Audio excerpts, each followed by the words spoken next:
Olá pessoal, tudo bem? Vamos lá. Aqui vamos falar hoje sobre El Ninho. Vou fazer um resumo bem simples, bem fácil de compreensão, com os efeitos particularmente no Brasil.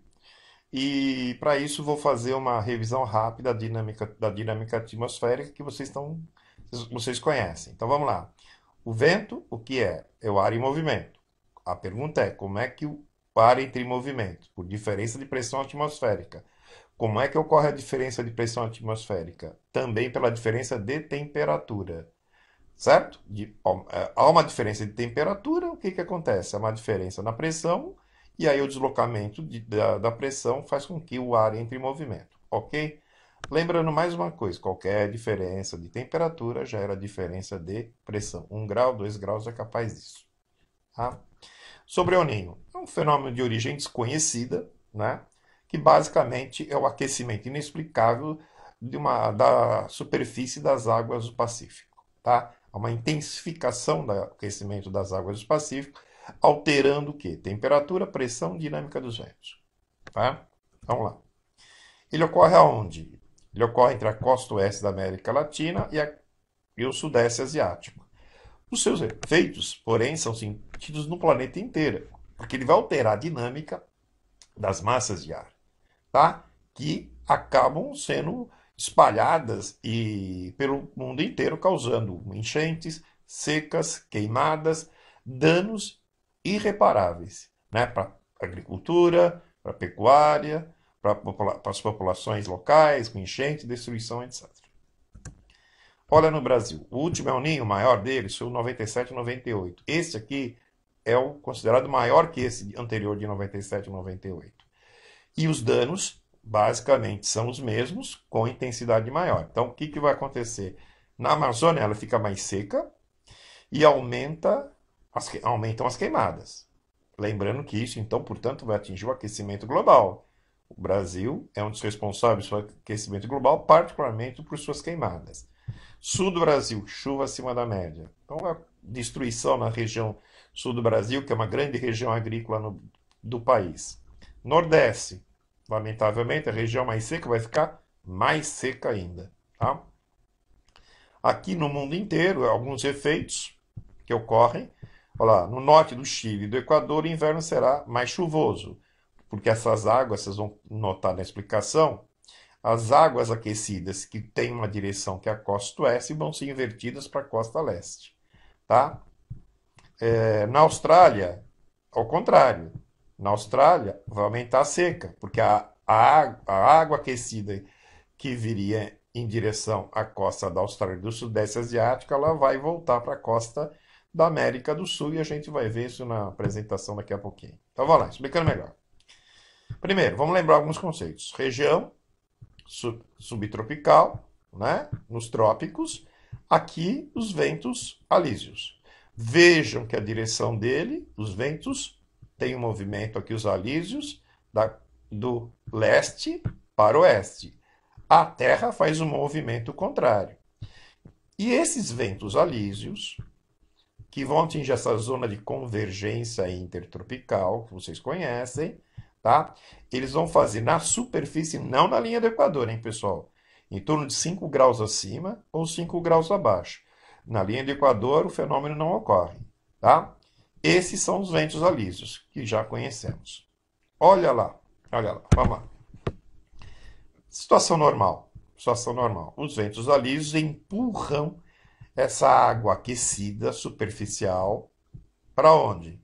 Para a costa oeste, região da Austrália e do Sudeste Asiático. Chegando lá, o que vai acontecer? Evaporação, chuvas intensas, o vento volta.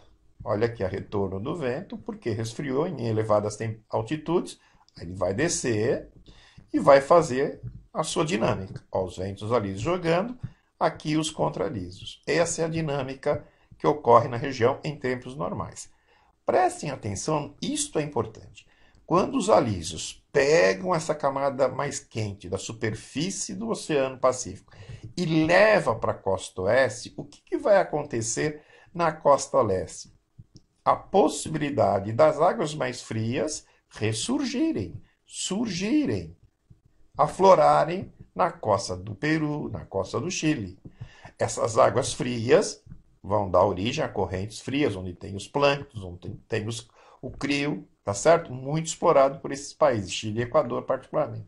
Desculpa, Chile e Peru particularmente. O Equador também, mas o Peru em mais destaque do que os outros dois. Essa aqui é normal. Então vamos lá de novo.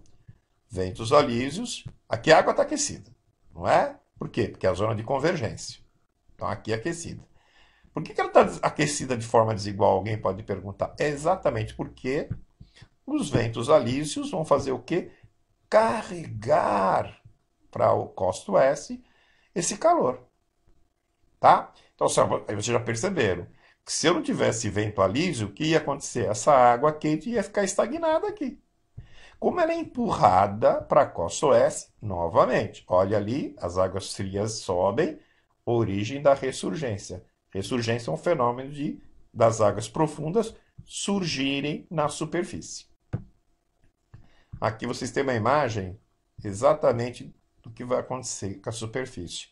Vocês podem perceber que o aquecimento aqui é maior, não é?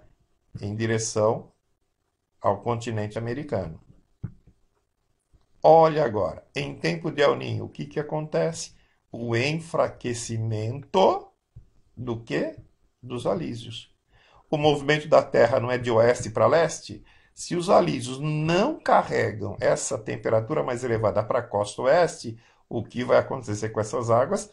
Elas vão ser levadas para o leste. E cadê a possibilidade de ressurgência? Não surge. Porque essas águas frias não conseguem emergir, porque aqui criou-se uma barreira de temperatura mais elevada. Este é o fenômeno de El Niño. Olha como é que é agora ampliando. Olha lá. Então, as águas quentes, esse é o movimento normal. Lembrando, os alísios levando para cá. Em tempo de El Niño, o que acontece? Os alísios diminuem sua intensidade. E aí o que acontece? Em vez das águas seguirem para a costa oeste, pelo movimento da Terra, ele é levado para a costa leste. Ao levar para cá, eu aumento a temperatura da água aqui, não ocorre a ressurgência, diminui a pesca no Peru, no Chile particularmente, e eu alterei a dinâmica. Vejam que aqui a água não está tão aquecida e, portanto, aqui não se precipita. A Austrália está aqui, seca na Austrália. Chuva aqui no Chile, tá certo? Só que isso altera a dinâmica do planeta inteiro, né? Olha aqui na imagem. Zonas de alta pressões nos trópicos. O Equador com a região de mais baixa pressão pode perceber que aqui é a zona de convergência. Aqui no Equador, pessoal, não atua o alísio, ele tem essa direção. Ele está em torno de 5 graus acima, 5 graus abaixo, os alísios, tá? E isso basicamente que é o El Niño.